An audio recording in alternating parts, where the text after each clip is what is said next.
Hello, Jaclyn Steele Thurmond here. This is a solo episode, and today we're going to be talking about the frequency of self-sabotage and why growth feels unsafe and how to move through it. So, I saw a video several weeks ago. I'm going to play it for you guys, but I thought that it would be good to talk about self-sabotage because it is such a frequency issue. Right? And it's something that all of us have struggled with, whether or not we even realize we are self-sabotaging, because sometimes it is so ingrained in us, like being late for important appointments. Hello, that's been me before, that we don't even realize what we're doing. So I want to talk about why we self-sabotage the very things that we say that we want. And I'm going to play for you, it's about 1 minute, and hopefully you can hear it okay, a video of Joe Dispenza talking about self-sabotage. And this is why I wanted to dive deep, because this made so much sense to me. So here it is. When you start to level up, when you stretch beyond your old identity, your nervous system panics, not because you're broken, but because growth feels unsafe to a body that's used to surviving, not thriving. So what happens? You procrastinate, you ghost opportunities, you attract drama, you fall back into old habits. Not because you don't want it, but because your energy is still tethered to the old you. Here's the shift. The next time you catch yourself sabotaging, don't shame yourself. Don't spiral. Pause, breathe, recognize this is just old survival energy trying to keep me small. And choose differently even if it feels uncomfortable. Because healing isn't about being fearless. It's about moving forward while your body still remembers fear. That's how you rewire your destiny. In 1 minute, Joe Dispenza explained so succinctly and so beautifully why we self-sabotage. And it's a frequency issue. It's that the former version of ourself, which is seeking comfort and what is familiar, is very uncomfortable with this new mindset, this new way of living, this new idea. And so those frequencies do not match. And the old self is going to do whatever it can to put us in a comfortable state. And what he's saying here, and I can sum up the whole podcast now, is that moving beyond self-sabotage is not about shaming yourself, but it's about recognizing that we're in a fearful state, that our nervous system is off, and taking action to move forward despite that fear, despite that nervous system dysregulation.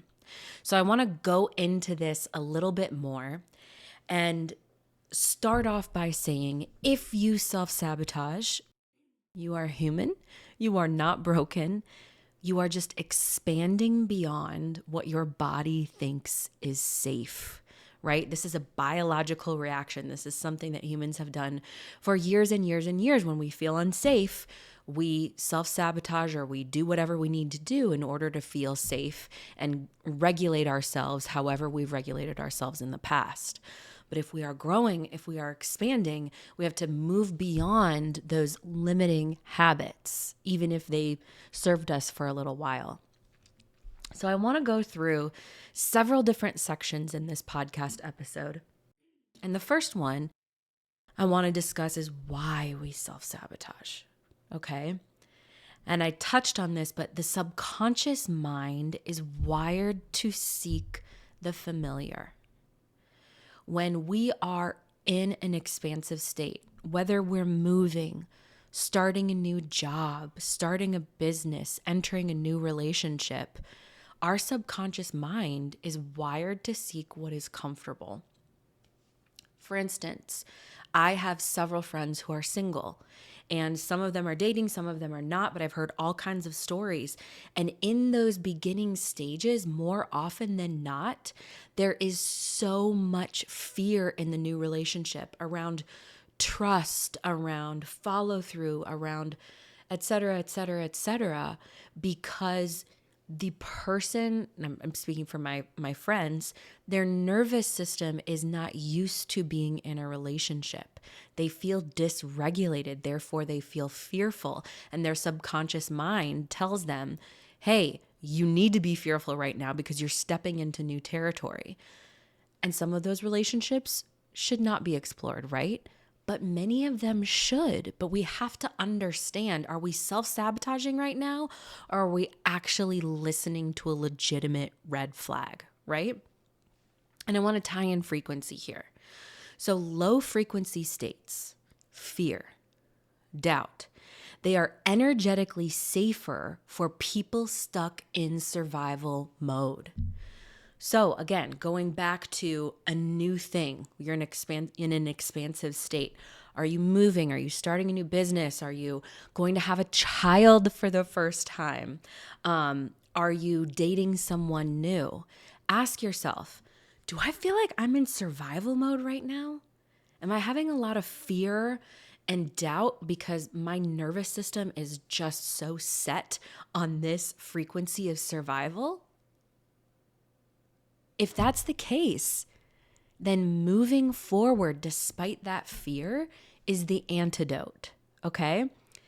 And I want to say as an aside, like for the women that I know that are dating new people and they have these fears and whatnot, our intuition is absolutely incredible. And if there are legitimate red flags, listen to those.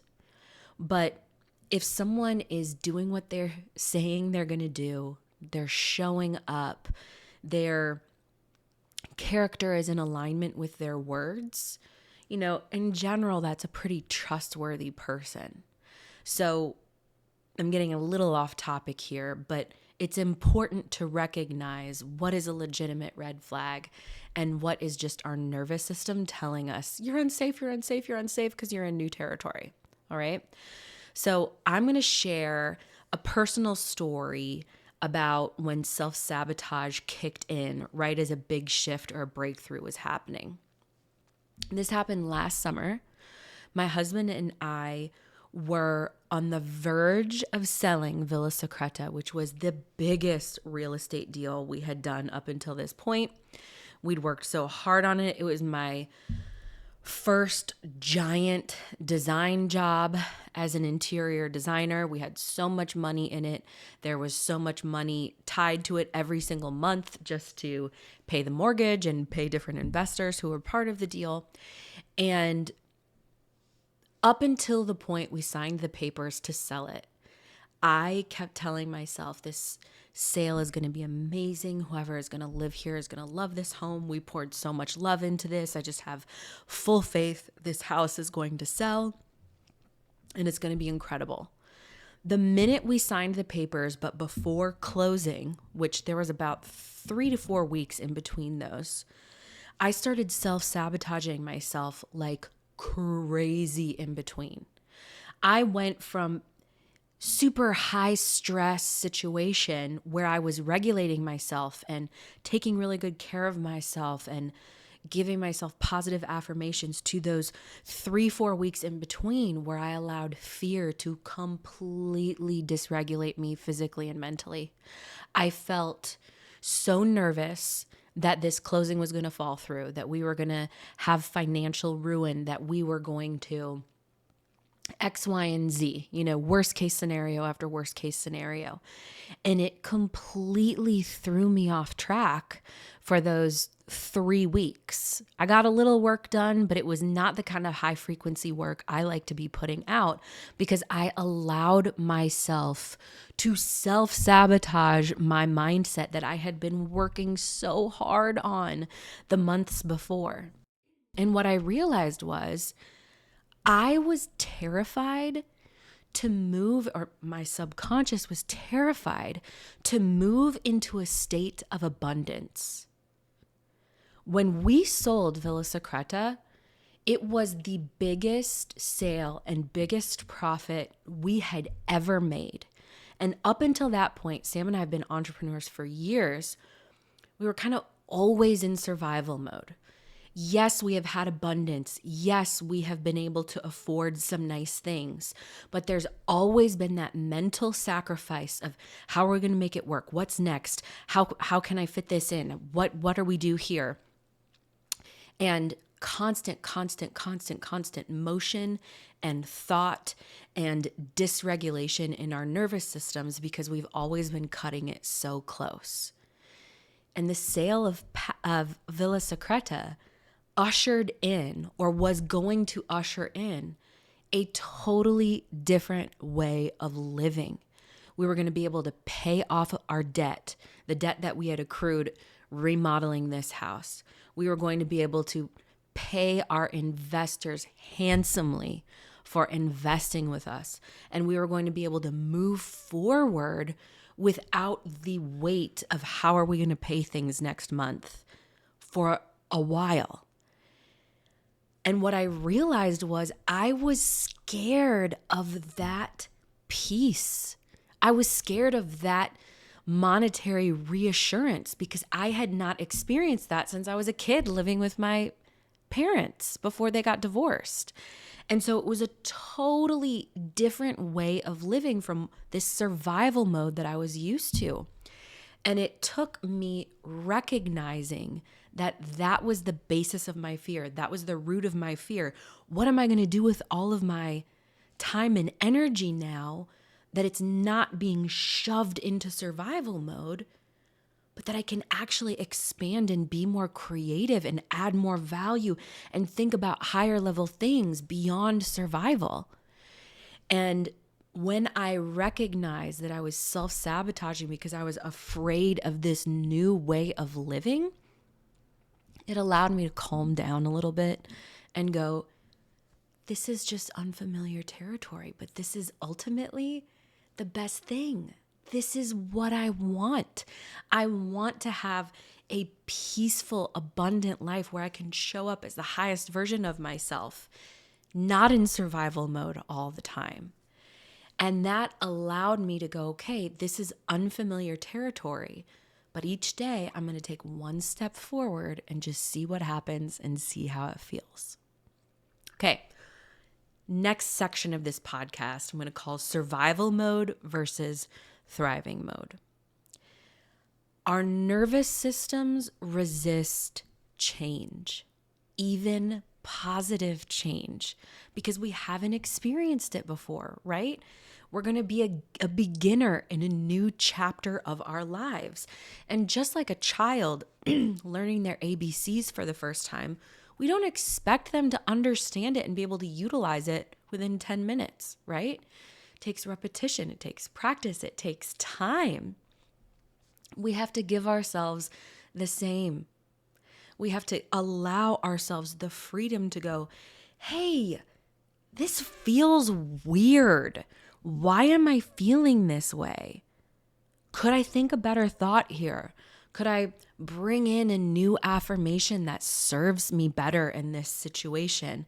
Because we need to unwire that subconscious mind from seeking the familiar, which is that fearful state or that survival mode, to becoming more open to the positive change, becoming more open to a chapter that includes thriving. Today's episode of The Freak Show is supported by Ancestral Supplements. With Ancestral Supplements, you can now add back the dense nutrition the human body craves to optimally support a vibrant life and experience improvements in energy, immunity, strength, gut and digestion, endurance, memory, vitality, sleep, and much, much more. One of the most dense sources of nutrition on the planet, their beef liver supplements aid the liver in optimizing the body's metabolic functions, helps to detoxify the body, and is integral to supporting a healthy immune system. If you don't know where to start with Ancestral Supplements, because they do have a large library of supplements, I would say start with the liver. I would also say they have a free consultation that you can take advantage of, and I would highly recommend that you do. I have emailed with them multiple times, and they have helped me tailor a supplement plan specific for my needs and health goals. Ancestral Supplements' ultra high quality liver formula is loaded with vitamins, minerals, proteins, and healthy fats that support collagen synthesis, think skin, hair, and connective tissues, immune health, and heart, brain, and liver health. Our early ancestors knew this, which is why their traditional diets included the frequent and nourishing consumption of this nutritional powerhouse. Just the liver supplement provides powerful energy, vibrant skin, fertility and fetal development, strong bones, brain power, robust immunity, strength and endurance, eye and vision health, methylation and detoxification. It's amazing, right? So amazing. Ancestral Supplements has generously offered our freak community 10% off of your first purchase with code BECKON10.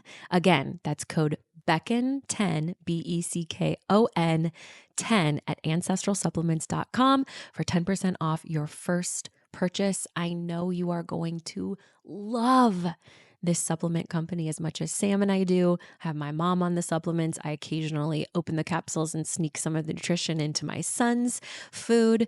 It is just next level supplementation. All right. Thank you. Enjoy. And now back to the show. I want to talk about, too, how this is especially true for people raised in environments where safety equals control, perfectionism, or self-minimization. And I'm not here to point fingers. I'm not here to blame anyone. We are all products of the people that raised us, and they are products of the people that raised them. So I think abundant grace and forgiveness should be given all the time. But I grew up in a household that was very much based on performance and perfectionism and a very clean-cut, sweet outside persona, right? That's when I felt like I got the most love, I got the most appreciation, I got the most attention. That's when I felt safest. I didn't necessarily feel safe to cry or to break down or to say that I was scared or to even admit, hey, I don't know what happens next. And that's not my parents' fault. They can't teach me things that they don't know how to do, right? So I don't have any anger toward them in that respect. But what that ingrained in me from a young age was I need to be in control. I need to be perfect. I need to perform. And if my feelings are hurt, I'm going to self-minimize that because I don't want anybody to know I'm hurting. And taking those pieces and growing up and creating limiting beliefs based on those things, it caused me to feel a lot of fear around expansion and around belief in myself. You know, when you're trying a new idea, when you're going to start a business, or, I was a full-time musician for a long time, there's a lot of unknown that comes with that. We can't control what happens next when we're in unknown territory. Think about it like explorers coming from Europe to discover the United States, right? They didn't know what the ocean was going to hold. They didn't know if there was going to be land on the other side. Then when they got to the land, they didn't know if there was going to be people or animals or what was going to happen. That's how life is. We're not meant to know what's going to happen each step of the way, right? We're just supposed to continue to take the steps. But self-sabotage often stops us in our tracks and prevents us from taking those steps to move forward into our most expanded self or into the next level of expansion for us. And that's why this is so important that we recognize when we're self-sabotaging and recognize that it's just a frequency problem, guys. It's when our nervous systems feel like they're in new territory and they're dysregulated. But we have the power to take our power back and go, hey, I'm just thinking out of fear right now, or I'm just acting out of fear right now, and I can choose a better thought and I can choose a better action. I want to invite you guys to reflect by asking you a question, and I can ask it to myself too, but it's this: where am I afraid to feel good because it's unfamiliar? For me, the most recent example was with that abundance of money. I felt like, holy cow, we've been working for this for so long and now it's here. What now? Am I afraid to feel good about it because it feels so unfamiliar to have this kind of abundance or this kind of blessing? So where in your life are you afraid to feel good because it's unfamiliar? Is it in a relationship? Is it with your child? Is it in your job? Is it just allowing yourself to simply rest and rejuvenate? Does that give you anxiety to think about taking some time off and allowing yourself to recharge? That's just your nervous system that's dysregulated. There's nothing wrong with you. You're not broken. You need that rest and rejuvenation. You have permission to take it. But if you haven't done it before, it's going to feel unfamiliar, and your body and your nervous system is going to want to self-sabotage. Your subconscious is going to want to self-sabotage. So just be aware of it. All right, now I want to talk about how to break the cycle. How to break this cycle of self-sabotage. Step number 1 is to pause and recognize. Say to yourself, this is just old energy. This is not truth. This is just old energy. This is not truth.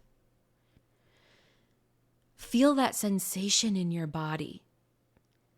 And don't label it as a failure. Don't label yourself as being not enough because you're experiencing it. We're human. We all experience this. When I am self-sabotaging, I have a tendency to get really controlling. So I want my house to be just so. I want my husband to react to all of my reactions. And I get very jittery, like I've had too much coffee.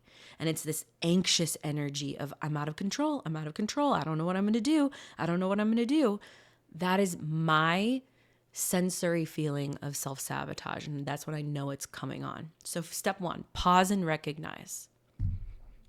Step 2, and this is the most important one, guys, rewire through action. You may feel fear.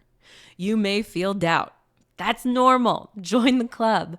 But you have a choice to act anyway and to take an aligned step even when fear is present.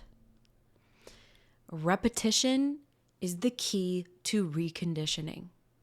So when you feel like you're about to self-sabotage, take action toward that thing you're working toward.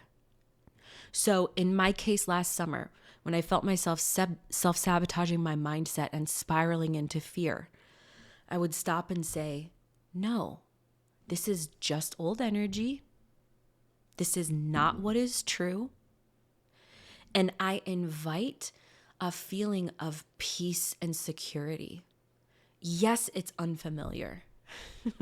This is totally new territory for me to feel peace and financial security, but this is what I want, and I want to feel what it feels like to feel it.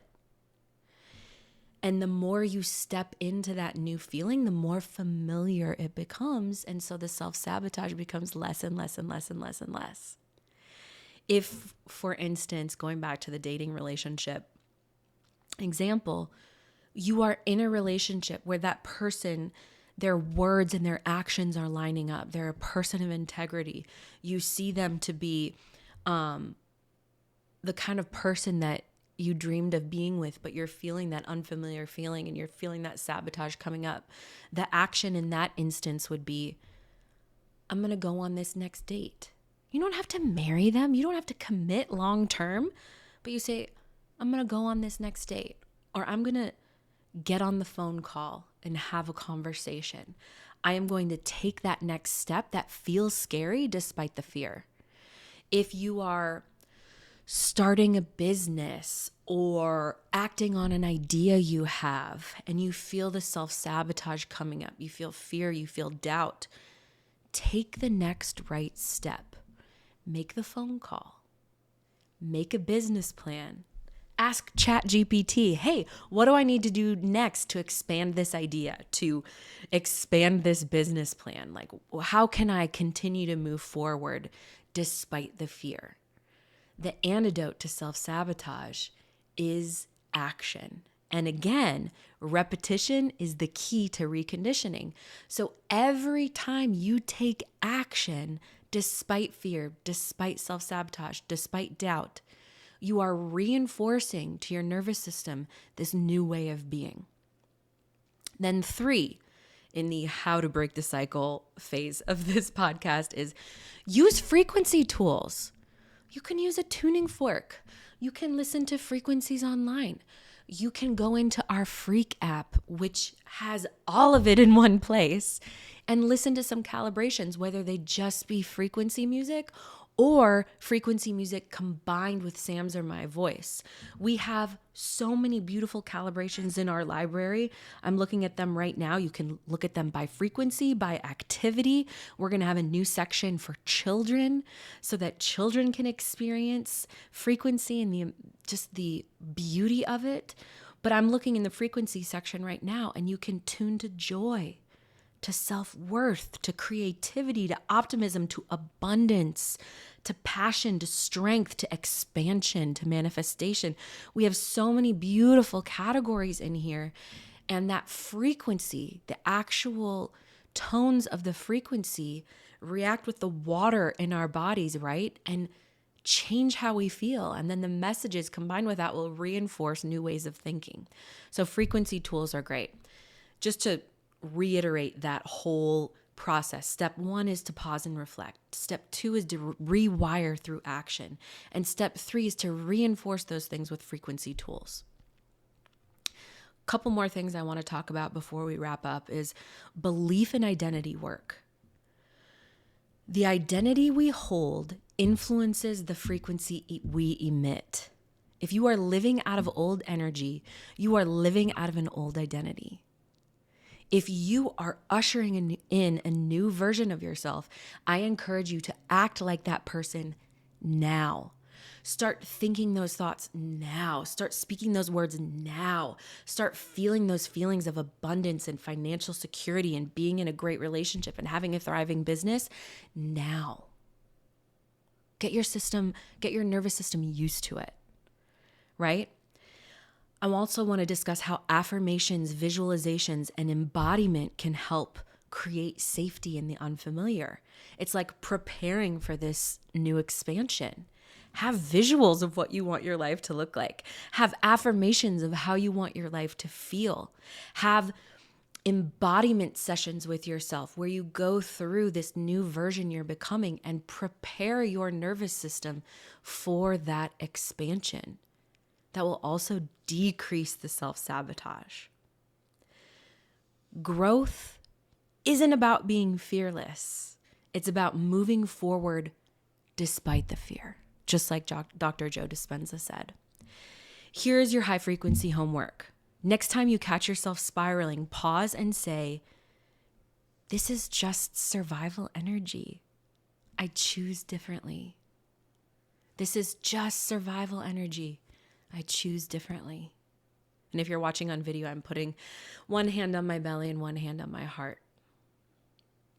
All right, your call to action is download the Freak app because it's going to help you so much. It's going to help you rewire your energy and shift your frequency. And I believe in it so much because I created it because that's what I wanted. And I want to ask you, what would change in your life if you believed your expansion was safe? If you believed that relationship was safe, that business idea was safe, that next level of financial security was safe? How would it change your life if you believed that expansion was safe? All right. Thank you so much for listening to this episode on self-sabotage. I want to send each of you such a big, giant hug and so much love. And I want to encourage you to live on purpose and live on frequency. We'll catch you in the next episode. Have an amazing day.